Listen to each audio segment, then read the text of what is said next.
Is it legal for a city or county to urge its citizens to vote yes or no on a ballot item? It is not legal. They may not do that, and that was established in a case that the Court of Appeals finally decided some years ago involving two current members of the General Assembly, Nelson Dollar from Wake County and Skip Stam, who's the House Majority Leader, also from Wake County, who was Nelson Dollar's attorney in this case.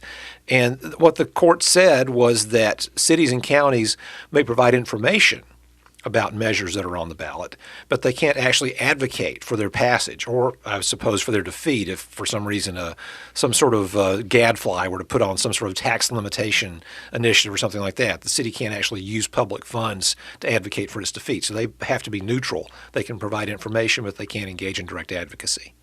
The rub comes in determining whether some of the campaigns that the local governments have been engaged in are actually urging a yes or no, or whether it's just information. Right. How do we know? Is the law specific? Well, the law is fairly specific about this, and that's one reason why it's been so easy for government watchdog groups to simply cry foul.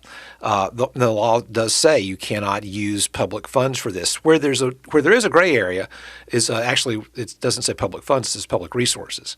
And what is a public resource? Public fund would be to purchase an advertisement in a local newspaper saying, the Cary Town Council says vote no on these bonds or vote yes on these bonds. That's pretty clear cut.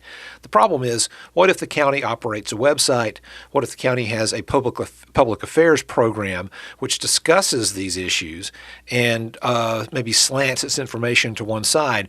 Or I believe in the case of Durham County, had a situation in which they were dealing with an initiative on the ballot, a referendum on the ballot, and we're only presenting one side and not the other, or doing sort of a Chamber of Commerce-y kind of, wouldn't it be wonderful if all our roads and schools were better because we passed this bond initiative, without including the other side or without actually attempting to offer the pros and cons of the measure.